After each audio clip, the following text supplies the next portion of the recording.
This week, we're comparing the Hyundai Santa Fe and the Toyota RAV4. Now, some of you might be wondering why we're comparing these two vehicles. Well, these are actually cross-shopped quite a bit, and we got requests, can you please do the Santa Fe and the RAV4? So that's what we're doing. Remember, the Santa Fe is no longer a 7-seater vehicle. It is only a 5-seater. And you might be wondering, why not the new Tucson? Oh, but we have done that already. Yeah. Click the card here. You can watch the comparison between the RAV4 hybrid and the Tucson hybrid. The Toyota RAV4 has a 2.5-liter 4-cylinder engine with an 8-speed automatic transmission, 203 horsepower and 184 pound-feet of torque. Front-wheel drive and all-wheel drive are available. The RAV4 also has a hybrid option and a PHEV called the Prime. The Hyundai Santa Fe also has a 2.5-liter 4-cylinder engine with an 8-speed automatic transmission, 191 horsepower, 181 pound-feet of torque. Standard all-wheel drive in Canada, but in the US you can get front-wheel or all-wheel drive. There's also a 2.5-liter turbo 4-cylinder with 277 horsepower and 311 pound-feet of torque, plus a hybrid option. Hyundai is also launching a plug-in hybrid version of this vehicle with 50 kilometers of EV range or 31 miles. It's not quite as good as the Toyota RAV4 Prime's plug-in range at 68 kilometers or 42 miles. On this comparison, we're focusing on the gasoline models. The RAV4 handles quite well. It has a smooth and comfortable drive. When you're cruising at a steady speed, you feel the power is adequate. But if you ask it to do a little bit more, like accelerate quickly when passing on the highway or going up a steep hill, the noise level does increase in the cabin, more so than what we would expect in this class. The Santa Fe is also smooth and comfortable and has a good turning radius for a vehicle of this size. We do really like the optional turbo 4-cylinder engine. It offers a lot of power and torque, especially compared to other vehicles in this class. This engine is standard on the top two trims in both Canada and the United States. Options. Isn't it nice to have options? Hyundai is offering more options: gas, turbo, hybrid, and PHEV, but the RAV4 is the best seller of all. Yes, and I like the Prime a lot. It offers some really good range, 68 kilometers, 42 miles, compared to 50 kilometers, 31 miles with the Hyundai. But I really think that 2.5 turbo engine is so special. I like it a lot. It's a good option. And now in Canada, because we did complain about this, that it was only offered on the top Calligraphy trim, now Hyundai has created an urban trim, and you get that at a lower price point. With a lot less features, though. But I think some people, like me, would take less features to get the turbo engine if that's all I could afford. Yeah. The Santa Fe is longer and wider than the RAV4, but the Toyota offers 8.3 inches of ground clearance compared to the Hyundai with 8.2. The RAV4 Trail and Limited have even more with 8.5 inches. The RAV4 has a sporty and rugged look to it, depending on what trim you choose. It comes standard with LED headlights, a temporary spare tire, blind spot monitoring and rear cross-traffic alert. 17-inch wheels, 18 and 19-inch are available on other trims. The XLE trim, which we consider to be the best value trim, has fog lamps, a moonroof, and a power rear door. On the top trim is where you'll find LED fog lamps and a power rear door with the kick sensor.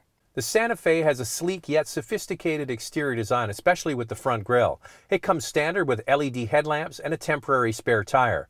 The spare tire is not available on the top Calligraphy trim in Canada. You get a spare tire kit. Trims are available with either matte black, chrome, or dark chrome grille. Door trims in chrome or satin. 18-inch wheels, 19 and 20 are available. Standard features, one up from the base model, include LED taillights, blind spot monitoring, and rear cross traffic alert. I really like the look of this Santa Fe. I know I've gotten quite a few comments where people have said, I don't like the look of it, and I don't like all the chrome, and I don't like the grille. But I am a big fan of it. I also like the exterior look of the RAV4. It's quite interesting because Toyota has different kind of options. You can go for the trail or adventure, I think it's called in the US, with a more of a rugged look, the sleeker, sportier look. Now, Hyundai's also gone one step farther. They offer two vehicles that are similar in size and price that have quite a different look. So we referenced at the beginning the Tucson, so that's available. Yeah. Then they have the Santa Fe, which looks a little bit more traditional, kind of luxury looking, where the Santa Fe is more modern. So not only do they have options, they have different vehicles even to choose. For sure. And when we get to the interior, there's a big difference between the Tucson and the Santa Fe, and also with this RAV4. Here's our used car alternative from CanadaDrives.ca. We chose a 2019 Toyota RAV4 XLE. This one has just over 22,000 kilometers, and it's on sale for $32,990. You can click on the tab or in the link in the description below to find more vehicles in this category from CanadaDrives.ca.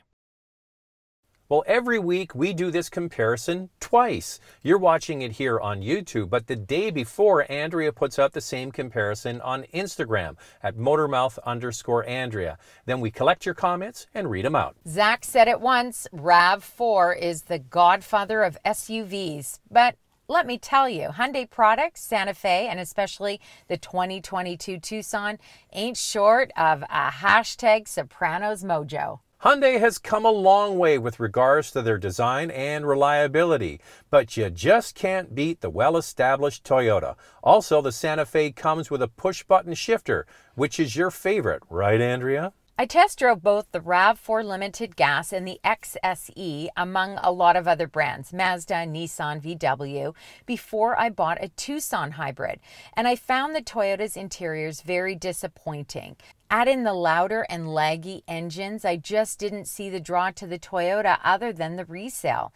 But as someone who buys cars to drive for 10 years, I'm more interested in my experience with it and eliminated the RAV4 early in my search. Loved the Santa Fe interior, but overall loved the Tucson more. Toyota, and judging by the fact it seems like every third car on the road is one, I'm not alone.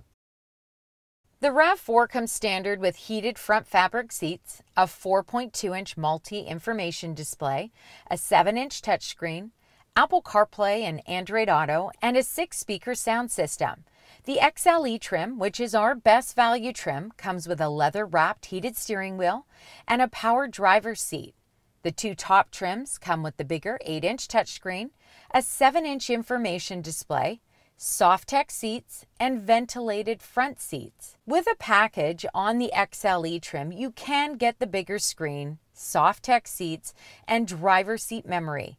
The top limited trim offers some extra features like an 11-speaker JBL sound system, heated rear seats, driver seat memory, and a wireless charger. The trail trim in Canada does not come with driver seat memory, and a power passenger seat is not offered on any trim on the RAV4. The Santa Fe interior is elegant and sophisticated with a well laid out center console and a push button shifter. It comes standard with an 8-inch touchscreen, wireless Apple CarPlay and Android Auto, a leather wrapped heated steering wheel, and heated cloth front seats. Our best value trim goes to the preferred trim with the Trend package in Canada for $2,100. Compared to the base model, it's $5,100 more, but you get features like a panoramic sunroof, leather seating surfaces, and a power passenger seat. There is a new trim for 2022 in Canada called Urban that gets you the 2.5-liter turbocharged engine. It's nice to see a more powerful engine option without having to go for the top Calligraphy. If you do go for the top Calligraphy trim, you get extra features like a head-up display, 10.25 touchscreen, the 12.1-inch digital instrument cluster, wireless charger, Nappa leather seats, heated rear seats, ventilated front seats, and a 12-speaker Harman Kardon sound system, plus interior ambient lighting and a proximity power liftgate. There is no wireless Apple CarPlay or Android Auto if you opt for this larger screen. You do, however, get it with the smaller 8-inch touchscreen. We're going to get into the pricing between these two in a bit, but the Santa Fe is a little bit more, so you get these extra features on the base trim compared to the RAV4. I like the fact that it offers wireless Apple CarPlay on the Santa Fe with the 8-inch touchscreen, which is actually bigger than the 7-inch that you get on the base model of the RAV4. Well, I remember when we did the RAV4, you said, wait a second, if I get a Corolla hatchback, I get an 8-inch screen, but if I buy a RAV4, I get a 7-inch. But this is part of the problem with car companies and their replacement cycle. They stick with whatever they started with. Then when they update it, they go to the bigger screens. Now, one big thing for you, I know you love, is the big panoramic roof. Yeah. Now, in the United States, you can get a RAV4 with a pano roof. In Canada, you cannot, because the cars we get in Canada are built in Canada at the Cambridge facility. However, the NX is also built there now on that same assembly line, and I think with the modifications to that plant, they're probably going to be able to add it in the future. Yeah, which is great. It's important to me, but I'm getting the feeling that many of you are not interested in a sunroof like Zach. But I do like a panel roof, and I think that this Santa Fe is quite beautiful with it. Now, the big thing for us when we drove the RAV4, which is really nice that we do the couple car review, because when I used to do these reviews on my own, I only ever sat in the driver's seat. Yeah. And then when we switched and I sat in the passenger seat, I said to Andrea, the seat doesn't go low enough. It has no adjustment for the passenger seat in the RAV4. It's annoying. It's one of those small things that if you're somebody that's, you know, over 6 feet tall, you're like, why don't you add that? I know.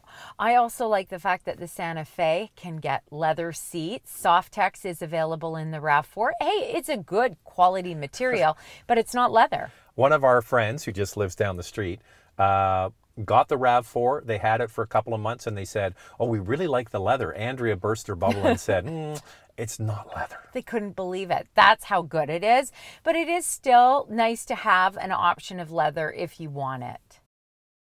The Santa Fe is bigger than the RAV4, offering 3 inches more front legroom and 4 inches more second row legroom. With all rows in use, the RAV4 offers more cargo space, but overall cargo capacity goes to the Santa Fe. Let's get into pricing. A front-wheel drive Toyota RAV4 starts at roughly $28,500. The first all-wheel drive is roughly $30,500. And the price goes all the way up for the top limited all-wheel drive to basically $41,500. J.D. Power gives the RAV4 a quality and reliability score of 74 out of 100. CarEdge states the RAV4 will retain an amazing 65% of its value after 5 years. Here's the fuel economy for all-wheel drive. It's 9.4 liters per 100 kilometers in the city, 7.1 on the highway. That's 27 miles per gallon city, 34 miles per gallon highway. The RAV4 can tow 1,500 pounds. If you get the trail or adventure trim in the U.S., it goes up to 3,500 pounds. Toyota offers a warranty of 3 years, 60,000 kilometers, or 36,000 miles. Here's the pricing for the Hyundai Santa Fe. The front-wheel drive model starts at just over $27,000 in the U.S. The Essential all-wheel drive base model is $33,500. And the first turbocharged urban trim starts at just over $40,000. The ultimate Calligraphy top trim with the 2.5T engine is $47,500. J.D. Power gives the 2021 Santa Fe an impressive quality and reliability score of 86 out of 100. CarEdge states the Santa Fe will retain 51% of its value after 5 years. Here's the fuel economy for the 2.5-liter 4-cylinder. 10.6 liters per 100 kilometers in the city, 9.3 on the highway. That's 22 miles per gallon city, 25 miles per gallon highway. The Santa Fe non-turbo engine can tow 2,000 pounds and the turbo 3,500 pounds. Hyundai has a warranty of 5 years or 100,000 kilometers, 60,000 miles. So Hyundai has brought out this turbocharged option, which is a decontented version, and it's roughly the same price as the top trim of the RAV4 regular gas. Okay, yeah, the question, similar. So the question I have for you: would you take for the top price the turbo in the Hyundai, or just go for the RAV4? Wow, Even you're though really putting me on the spot. Yeah. Well, the top I know trim, my answer. Okay, so the top trim of the RAV4 gets more than this urban trim, but you don't get that special engine with all the horsepower and torque. I don't get my pano roof on the urban trim. But you don't get it on the RAV4 either. No, and I don't get wireless Apple CarPlay on the RAV4, and I would get it on the urban. And it comes with the heated steering wheel, so I am missing things like ventilated front seats and a head-up display, which I don't need. Yeah, but the other thing is you get leather in that trim, not available at all in the RAV4. I know which one. I'll take the engine. I'll take the engine all day long. I think I would take the engine too, and I would just have to suck it up and not have a sunroof, I suppose. Gosh, that just seems like it's against everything I always say, but I just think that 2.5T engine is terrific, and it doesn't matter what vehicle we've driven it in, whether it's the Genesis or the Kia Sorento, it's good. Okay, so this is why we chose these to review and to compare, because a lot of people are like, well, they don't really add up because the top calligraphy trim in the Santa Fe is much more expensive. Yes. But now they've done this little sneaky one and they brought in this lower price turbo. I think that's going to get a lot of attention. Now, what they could do, I hate to always complain, Hyundai, but what they could do is add the Trend package, which we get in the preferred model for an extra $2,100 with the pano sunroof in the urban trim, and then I've got the best of both worlds. Hyundai wants your money.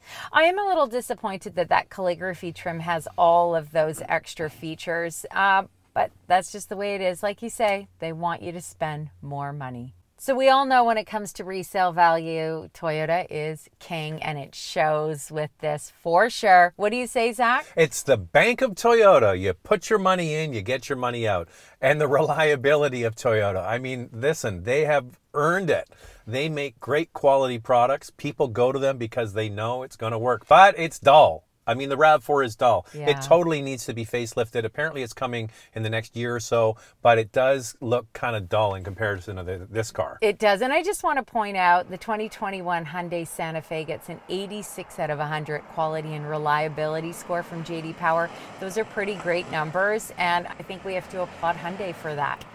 That's a wrap. Another comparison in the books. All right, if you want to follow along on Instagram, it's Motormouth_Andrea. She does the same comparison a day before. And you have to do what now, Andrea? Well, you've got to subscribe, and then you have to hit the bell. Not necessarily at the same time, but do both, and you'll be notified when all of our videos drop. And we'll see you next week.